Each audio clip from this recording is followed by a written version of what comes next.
Welcome back to another episode of The Rotation with Mike and John. That's Mike. I'm John. And the baseball season is complete here tonight as we are headed to the 2023 postseason starting on Tuesday. I'm excited for it. Would be more excited if one of my team, if our teams were in it. But always love playoff baseball. It's postseason baseball. Mike, are you pumped for playoff baseball? Oh, always. And yeah, I agree with you that it would be a little nicer if a pinstriped team were to be in these playoffs. But the last few weeks of the season, coming down the stretch with all the wild card races was really fun. I'm really excited to see what some of these young teams, especially, can do in these playoffs. We're getting to see a few teams in here that really haven't been around much, at least inconsistently. So I'm excited to see what they do, and I'm excited to get to baseball. Yeah, the Rays are going to play the Rangers to kick us off on ABC at 3:08, and then the Twins and Blue Jays at 4:38. Brewers, Diamondbacks, Phillies, Marlins, first day. The same four will play each other for the next potentially 3 days. Right. Until Saturday will be the first day of the DS, and then so on and so forth. But yes. Let's hop into our Yankees talk. The season is over. The abysmal. We don't have to watch this anymore. And I think the tall tale of this Yankees talk stems from one video that I saw online, and that was our captain sitting as everyone was clearing out of the dugout after the Royals lost today. He was sitting on the edge of the dugout, just sitting there. And they said he sat there for about probably a half hour to 45 minutes, just sitting there. And that's a tall tale on how things are going to go this offseason, because this can't continue, especially as the Yankees, as much as they're paying and as much as they're spending, shit's got to change. And I know you and I have had heated debates back and forth about who should go and who shouldn't. And you know what? In my head, I think they should just clear house. Start picking people off. Rizzo, Giancarlo Stanton, LeMahieu, people like that. I know you've been in defense of those guys before, but I don't see the value in these guys because they're not winning. Yes, are they good players? Yes, but the value of the team, this is a team sport. This isn't tennis. This isn't golf. Your sole production does not mean that your team wins a championship. So at the end of the day, the season was a failure once again. Yep. And I'm not sure really where to start. I mean, you got to start at the top. Apparently, Sean Casey is being brought back next year, and is a lot of rumors going around that he is going to be the next manager of the Yankees.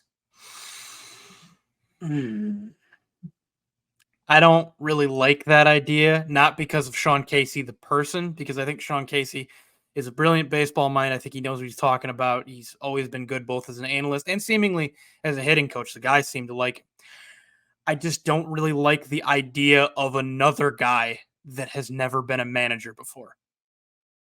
At least he's been a coach for when they bring him in? A few months? Unlike Boone, who was never a coach. He just went straight into being a manager, but still. It's only been a few months that Casey's been a coach. Before that, he was an analyst. And that doesn't mean he can't be a good manager, but it's got me thinking, like, damn, can we just bring in a guy that's, Yeah, but who's out there? But you're willing to take a chance on Derek Jeter to come in. Yeah, but he at least had experience owning a team and working in baseball operations. Yeah, I guess. But, it's different than coaching. It's kind of worse, to be honest with you. I mean, yes and no. But you still got to build a rapport with your team. And, I don't think Jeter would have a tough time. I like the move, honestly, because Casey has been a bolt of energy. The bats have been changing over the last month and a half. And I think that has a lot to do with what he's been doing and his mindful tactics. I mean, regardless of what happened in the bullpen, and what happened out there, the end result is the bullpen was shit. Yes. From start to finish. The starting rotation was shit. And this Carlos Rondon has a lot to prove. Yes. To start 2024. He better come out lights blazing. Because end his first year as a Yankee with not even completing an inning 8 earned, Mhm. and then have the balls to give the pitching coach attitude, Mhm. dude, you haven't done shit. Yep. So don't be sitting here and giving him attitude because he's coming out trying to help you. So I don't know. I don't mind the move.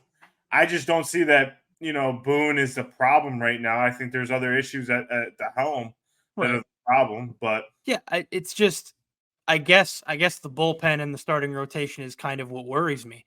There's another guy that has no experience doing knowing how to operate a pitching staff. Now he can say he does, and he can from an outside perspective as an analyst and stuff like that. He can look at pitching and analyze the pitching and what they maybe should have done. That doesn't mean in a game management position that he's going to be able to make those decisions. And we've talked about Boone in the past. We've been very critical of him and his usage of the bullpen.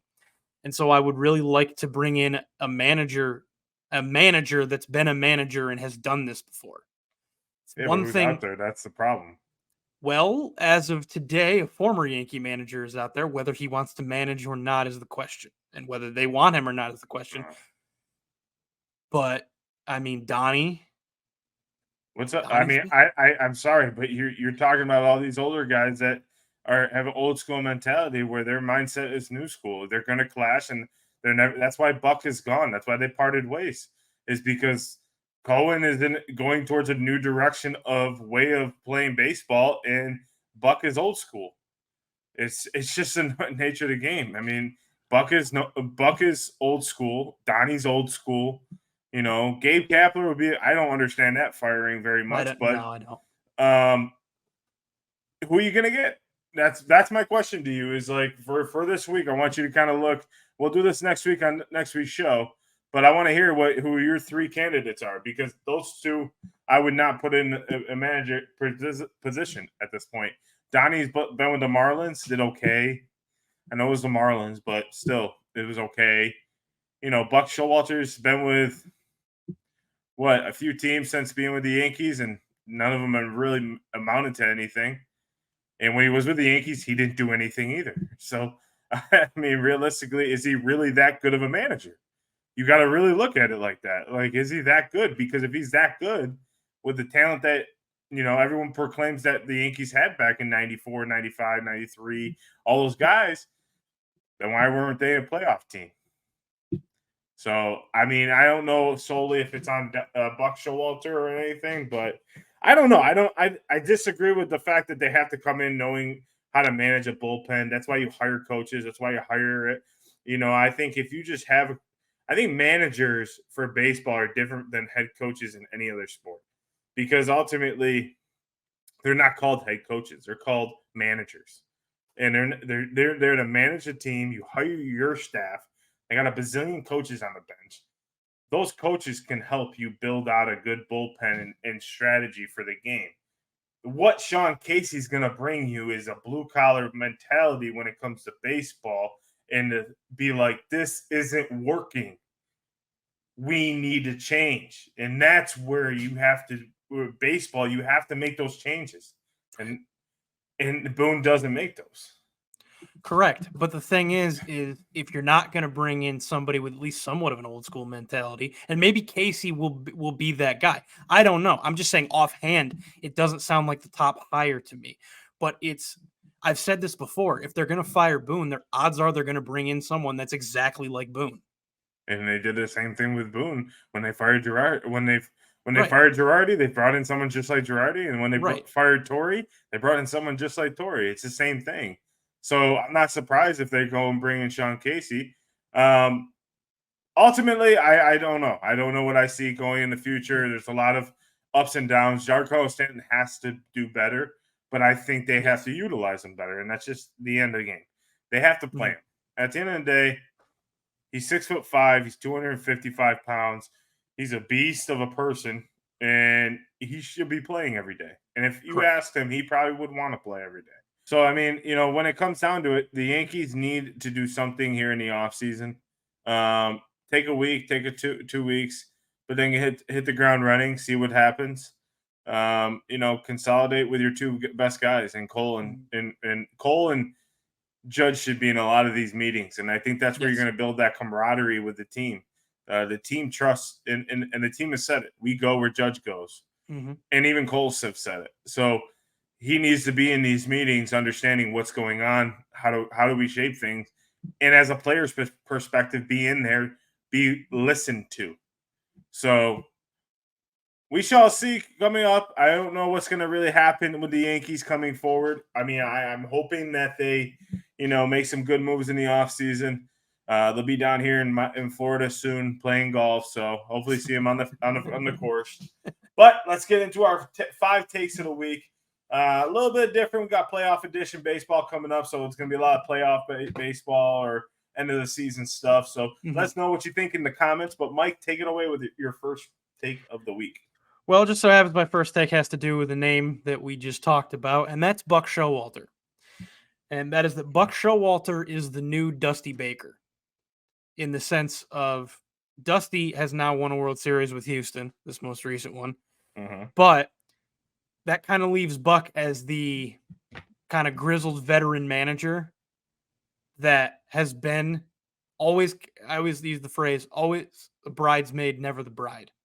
As far as he's taken a bunch of teams to the playoffs, whether it be the Yankees in '95, the Orioles, the Rangers, he's been a successful manager in the sense of wins and good regular seasons and things like that, but he's never won a title. And that was always the knock on Dusty Baker, was he had great teams, right, in San Francisco, especially San Francisco and Cincinnati. He had some really good teams, and they were really successful, but he never won a World Series. And so now that Dusty did win one last year with the Astros, it's kind of Buck's now taken that mantle as the guy that just hasn't won one, no matter how successful he's been. Yeah, I mean, I don't know. Like, to be honest with you, I mean, Buck is kind of like one of those managers that I always say it's kind of like when I were comparing to Ron Rivera, it's overrated. I don't think he's as good as everyone that keeps hyping him up to be. Yes, he brings teams to the playoffs, but are you really having that success if you're just going to the playoffs? Is that the end of the goal? Is to just go to the good playoffs? So to put him in the same sentence as Dusty Baker is kind of not even close. I've always thought Dusty was an amazing manager that just had terrible opportunities when he got to the playoffs to go to the World Series and win. I don't know. I mean, I think Buck is done. Like done. I don't think he's coming back. I don't think anyone's going to hire him. I think he's just going to retire and go off into the sunset, and as they say. So I don't know. It'd be nice to see him get one, but I don't think it's a necessity. I don't think any team that's out there, because everyone's going younger and newer. And that was the problem in '95 when the Yankees were moving forward. They moved forward. Yes, Buck had the idea about these young guys and really had the eye for these young guys. But they needed to get younger. They needed something to change. They needed a new voice. And like I keep saying over and over again, and sometimes a new voice helps those teams, and especially with a younger team and a guy that's 70 plus years old versus guys that are 18, 19 years old. It's hard to kind of relate to these guys nowadays, especially in nowadays baseball. Back then, it was a respect factor. Nowadays, I don't think that's the same respect factor where you don't have that. Yeah, I mean, I hear you. My thing is okay. So yeah, I think Dusty is a better manager than Buck, but I don't think Buck's a bad manager. And I guess what I'm saying is that prior to last year, that was the thing that everybody always said about Dusty. He's a good manager that takes teams to the playoffs, but he can't win a title. He'll never manage a team that will win a title. Yeah. And then he finally did. So I guess in the sense of now Buck is the one that is most glaringly has that last hurdle. He's done everything except win a title. I don't know. I mean, Buck, I'm on the fence of whether Buck will come back or not, only because last time Buck was gone, which I believe was Baltimore, everybody thought he said he was done. Everybody thought he was done, and then he came back. So I guess it would probably take the right job to kind of make him. He came back to win a World Series with the Mets. That's basically what he did. No, exactly. He wanted to cross that off his list, and he thought with that team it was going to be the easiest route. Strong rotation, strong bullpen, good fielding, good hitters. It was a slam dunk, but people forget this is 162 games, so anything can happen. So right, yeah, for sure. What's your first take of the week? Teams are finally happy the season's over. So I know a lot of teams like the Athletics, the Royals, any of the teams at the bottom, Pittsburgh, Yeah. Yankees, Red Sox, any of those teams are finally happy the season's over because, man, the last couple weeks, knowing that you're gone out of the playoffs, don't even have a shot, or even the last month, it's Yeah. gotta be shitty as a player to sit there and go through and just sit there and just be like, damn. I mean, we talked to Tyvon on our interview about Mhm. his struggles through a tough season, and it is tough for these players. And even though it's a different sport, you know, it is different at the end of the day. So you see these guys that come in, they're just like, damn, like I just hate being like, I hate sucking. And like the guy from like the Texans, I think it was what was it, the Bears, and he was just like, I'm tired of losing, or Broncos, the tight end from the Broncos. He's like, Yeah. I'm tired of fucking losing. I'm tired of being a loser at this in this game, and I'm sure that's how a lot of the people in the Royals fan base and organization feel. Yeah. I mean, and the one that pops to mind, we talked about it all season. Oakland, Kansas City. They've been done since at least the All-Star break, if not sooner, or at least they were so far behind the eight ball. It was going to take damn near a miracle for them to be in playoff contention. Yeah. And yeah, there's those are the two primary organizations, but there's got to be a bunch that are like the Rockies. Got to be like just it's like okay, 23 is finally over. That grind of a year is finally over. We can move on to 24. Yeah, and it's like, when are you guys going to start doing stuff to improve? I mean, we have Right. 4 teams with 100+ losses, It's bad. including the White Sox, Royals, Athletics, and Rockies. Yeah, that's bad. And a bunch of 2 teams in the '90s, bunch in the '80s. It's just, come on, like, build the farm system up and get it going. Like, I mean, I think the Athletics, when they move to Vegas, are going to be out of any of those teams right there. I would say the Athletics are probably going to be the team that's going to jump Mhm. up as high because they're going to a new market, the hype around them, everything like that. So I think that teams are just those type of teams are just happy the season's over with. Let's start over. Yeah, yeah. So, what is your second take of the week? Well, going from the worst teams in the league to the best team or one of the best teams in the league, it's not the Atlanta Braves. I'm talking the Baltimore Orioles, who are the number one seed. And I was thinking about it earlier today, right? And about how there are a lot of good teams and how good those good teams have been and stuff like that. And it kind of made me think I can't really remember a time in the year when Baltimore didn't feel like they were really humming along. So I'm saying the Orioles are going in as the most consistent team in the American League. Even during losing streaks, they would bounce right back. Seemed like every other AL team went through at least a slump or a long, like, oh man, they're just really not playing well. Baltimore was like, yeah, they've lost a few games, but they're still playing good baseball. So they're going to be dangerous. Well, the thing I don't understand about Baltimore is they did everything to be the number one seed, but they pretty much enjoy playing on the road. It looks like, because Yeah. they're 52-29 on the road, Hmm. but they're 49-32 at home. So what that's kind of confuses me, because they're going to have the number one seed. They're going to have the first 2 games in Baltimore Hmm. on Saturday and Sunday. So I'm interested to see how that goes. I'm interested to see how a team like this goes that have gone up and down all year, right? Have hit their lows. Hmm. Now, realistically, they really haven't hit low, right? They haven't hit like, Houston, Seattle, and Texas were in. They Right. were never out of playoff contention. They are basically fighting for first place with the Rays all year. And then over the last 3 weeks, they've Hmm. kind of surpassed the Rays and are now, the sole champions. But I think that lulls like that throughout the season grow a team and shows a team, hey, anything can happen in this game. So we got to come Saturday ready to go, Right. or we're going to get swept. That's just it. Yeah, game one will be very telling, I think, both Yeah. for the crowd and for the team themselves and kind of how they respond, especially with the time off. Mm-hmm. What's your second take of the week?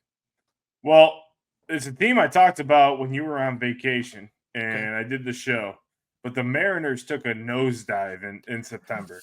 They went from first and in the playoffs to now missing the playoffs completely. Mhm. And that's how quick a month with 2 or 3 games in a division or in a wild card can make or break a team. And I said this earlier, I said this all month. You don't take your foot off the gas because as soon as you do, some team is coming right up behind you to take it. And that's exactly what happened. Texas took the division, Houston took the wild card, and Seattle is staying in Seattle for, they get home field advantage until next year. So, Yeah, there you go. Nowhere but your home park. right. Yeah, they call it the dog days of summer and then the pennant race for a reason. It is a race there once we get to September. Right. You got to grind it out for the summer, and then you got to go. Like I agree, I've agreed with you completely. Put your foot on the gas and go full throttle in September to try to make it, especially in that division that was so up and down. It's like, oh, Texas leads, Houston, Seattle, Houston, Seattle, Texas, Houston, Seattle, Seattle. Exactly. It was crazy. It was like every week, every day you had to look at the standings just to see what team was at. Because one day you could be first, and next day you could be third in out of the wild card, depending on the other teams in the wild card. So the Mariners took a nosedive this year. They have a very fun team. I love the way they play baseball. And I think with the Kraken being good, I think with the Seahawks and the resurgence, that city is begging the Mariners to do something. And they were begging them to make the playoffs because there's nothing like going to, I was going to say Cinco Park, but I know it's not that. T-Mobile Park, I think, right? Yeah. T-Mobile now, yeah. T-Mobile Park in October. So we'll see what happens. But take me to your third take of the week. Third take of the week. We've looked at the division a few times, and now we can kind of give that, like you said, retrospective at the end of the year. It's the NL Central. And even though they only ended up putting the division winner, the Brewers, into the playoffs this year, there were multiple teams that were in contention down to the second to last day, to the last day of the season. And so that's got me thinking that looking towards the future for that division, it's set up. There are pretty much every team, because I'm never going to count the Cardinals out.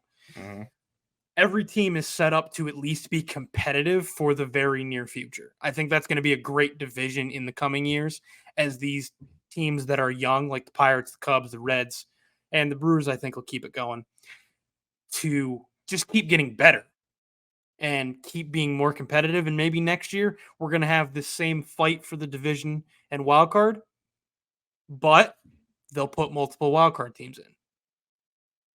So I'm excited to see what the NL Central has to show in the future. Yeah, I mean they got a good future, and we thought about this last year. We thought St. Louis, with the way they were making a run towards the end of August to September, that they were going to run away with this division wholeheartedly. But we forgot about the Brewers and how many moves they made, and they have been making moves. If you look over the last 3 or 4 years, they've been making a lot of moves to put a lot of young guys to build their bullpen, to build everything. So I think the biggest thing with the Central is, can they keep these guys? Because the notorious thing for Cincinnati, or for Pittsburgh at least, is to sell these guys off. The biggest thing for the Cubs in the offseason, in the first order of business, is to talk to Marcus Stroman and Cody Bellinger to see what they're doing, because they seem to really want to be a part of that organization and their success and be on a championship team. But who knows what happens? Money talks at the end of the day. Right. And we saw it with our captain that, if a team comes in and says, hey, we'll pay you this much, it'd be stupid not to take it at the end of the day. Exactly. What's your third take of this week? Third take is Tampa is giving us a preview of what's to come, because their bats in the final series were on fire. But their bats weren't the only things on flames. Their pitching staff felt like they were throwing water on them, because they were they weren't giving up. They were giving up a lot of runs this past series. So they crushed the ball, 30 runs in 3 games. And you want that going into a playoff run, especially when you're going into wild card. 30 runs, but they also gave up 17. The reason why I say that's scary, the number that scares me is the 17, is because if they go ahead and give up 17 in 3 games against the Rangers have the bullpen in the starting rotation to shut them down and shut those bats, make those bats go quiet. So the Rays are giving us a preview of potentially what could eliminate them out of the playoffs. Yeah, which is extremely troubling when you look at how the Rays tend to build their organization, which is around just pitching, putting out random names you've never heard before that are great pitchers. All right. So if the pitching's not working for the Rays, there's a problem. So yeah, I agree with you. The bats can be as hot as they want to be, but the Rangers are good enough to take complete advantage of a lack of pitching. So yeah, it's a little worrisome for them. We'll see what happens. I mean, they got that, money ball mentality where they're going to throw when they throw, whenever they throw, unless it's glass now. They'll let him ride until he can't anymore. So right. All right, Mike. What's your fourth take of the week? My fourth take of the week. Let's bring it down to your city. Let's bring it down to Miami. The Marlins are in the playoffs. For second time in 3 years. Second time in 3 years. Fourth time ever. Now, let's not forget out there, baseball fans, the first 2 times they made the playoffs, they won the World Series. Yeah. But my fourth take of the week as we take it to Miami is that for me, because of that and the fact that they're young but with veterans and kind of like first year manager Skip Schumacher, who's been really good this year, might win manager of the year. For me, they are the most interesting team going into the playoffs. Like, what is this Marlins team gonna be? Right. Is it gonna be that young team that makes the playoffs but then craps out and doesn't maybe not get swept? They might win a game, but doesn't look very convincing as a playoff team at the moment. Or are they the 97 and 03 Marlins in the sense of like, surprise, we're really good. Yeah, really. And we're going to beat everybody. So I'm interested to see. So I went to a few games towards the end of the year, and I've been to about six or seven games this year, which is not a lot. And it's a very, very small sample size to try to get from this team. But the biggest thing I see around this team is they love playing together. They love, that every time someone gets a hit, they're on the dugout, slapping the dugout, like cheering them on. They're hyping their pitchers up. The thing that I noticed what they're doing, Schumacher is really been good with the bullpen. He made a change. Puck, his name is? AJ Puck, yeah. AJ Puck. He was their closer. He understood that he was struggling as their closer, so he moved him to their setup guy. And he's been phenomenal, lights out since being the setup guy. The thing is with this team is they're playing hot right now.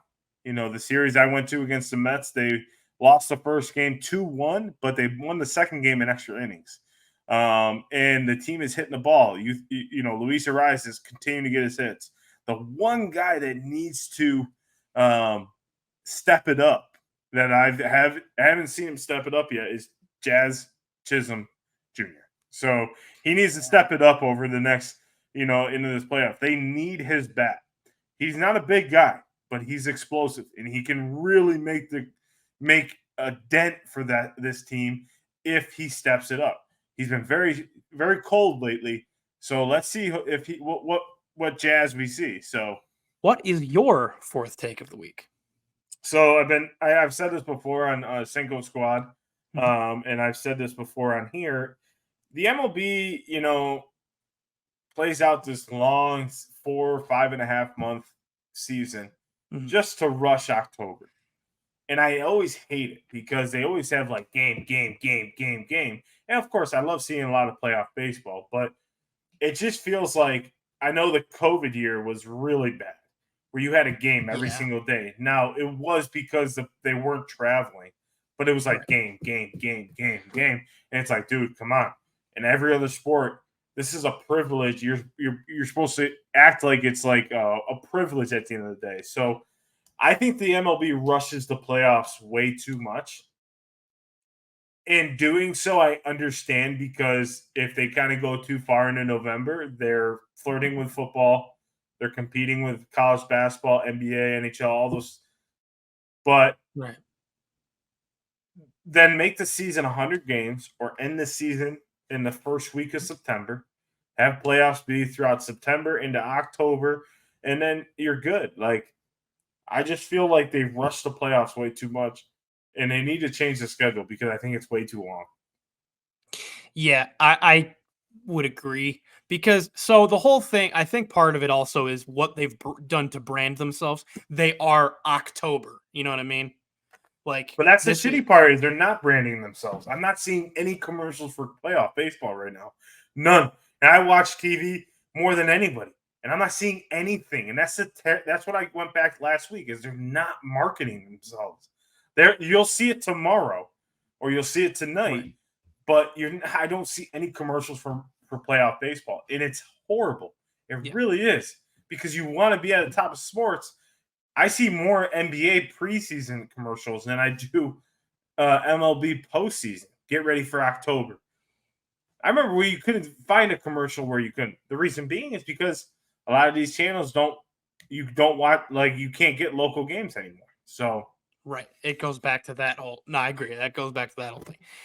Yeah, 100 games is fine. It's a lot. I mean, that's what they used to play back when I know there were less teams, but whatever. You don't need to have the division teams play each other like 16 times in the year.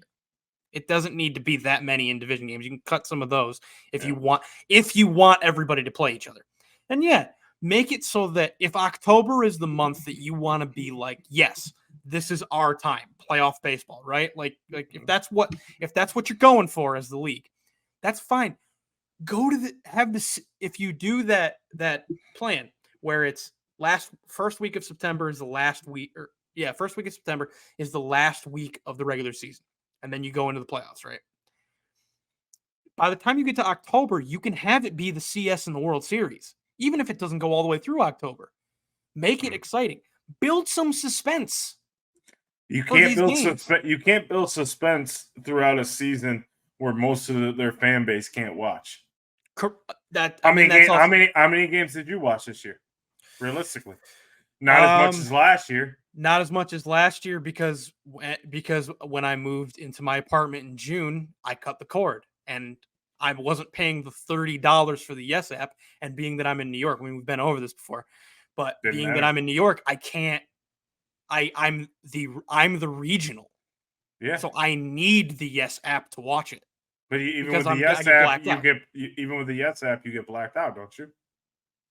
I don't know. I haven't ever used Oh, the okay. Yes app, Well, but I know when you have the MLB package, when you have the MLB yeah. package that her uncle, Malin's uncle, actually has, Mhm. and that I use throughout the season. Yeah.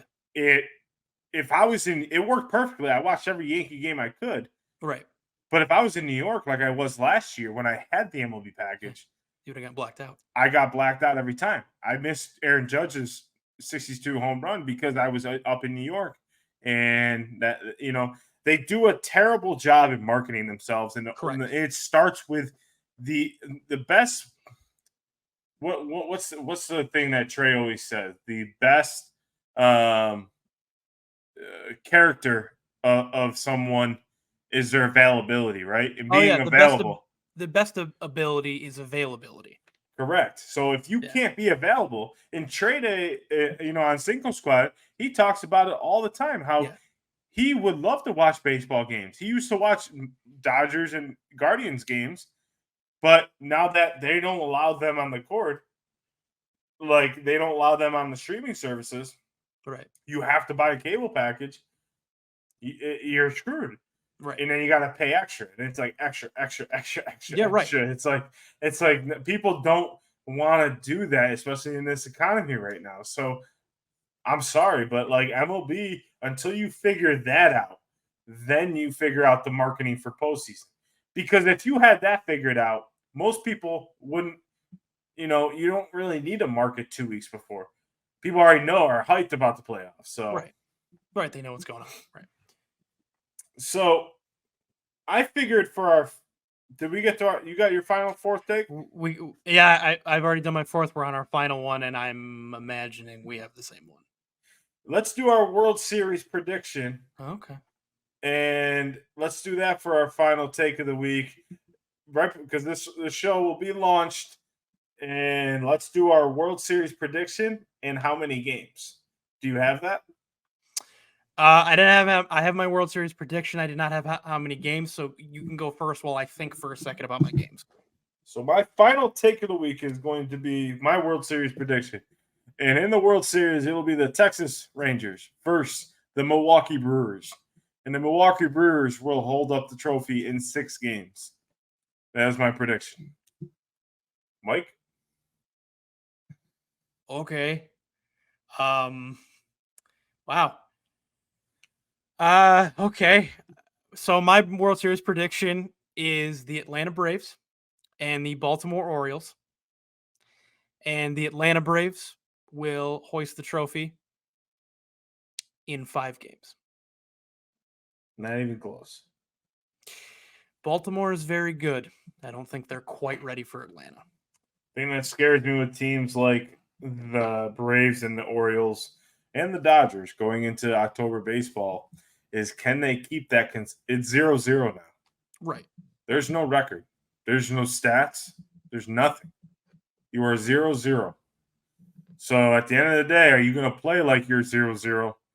Or are you going to play like you're going to automatically win these games? Right. No, I hear You have a testament of that. So which one are you going to play? Because the Dodgers were 116, 117 game win last year.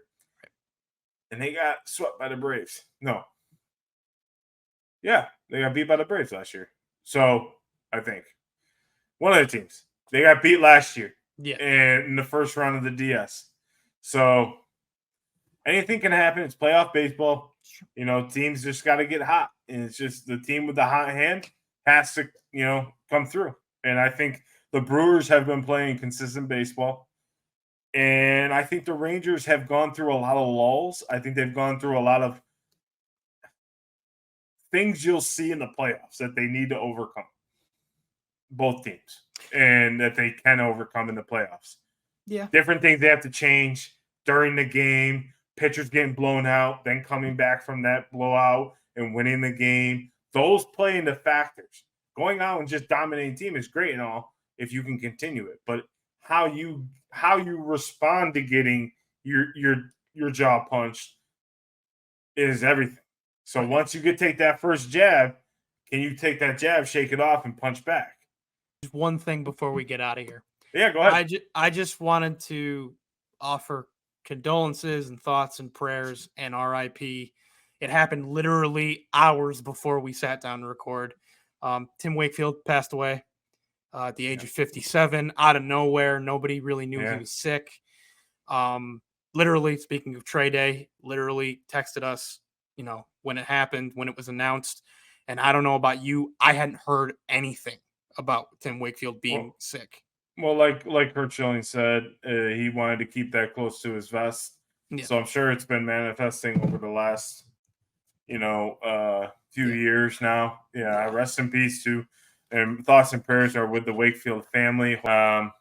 We hope our prayers and thoughts are with you. I know this is a very traumatic time, so it doesn't matter if he was a Red Sox or not. No, that has no correlation to us. We just, we just hope, the best for, his family. And he was, in my opinion, the inventor of the knuckleball. So I always remember that, 75-mile-an-hour knuckleball and no one be able to hit it ever. So except for Aaron Boone. Except for Aaron Boone one time. So rest in peace and thoughts and prayers to Tim Wakefield. Well, Mike, we got playoff baseball coming right around the corner. It's heating up. We're got our show next week, and I'm looking forward to hearing our playoff edition of the rotation. We'll see. What series are you most looking forward to? That's a good question because there are some really good ones. Honestly, probably that Tampa-Texas series. I think that Tampa-Texas series could be really good. Yeah, I think Toronto's going to blow right through Minnesota, to be honest with you. Yeah, it's one of those. It's the Central. You put almost any other team, even non-playoff teams, in there. I mean, what? Yankees finished 82-80. I think they would have finished like second place in that division or barely in third.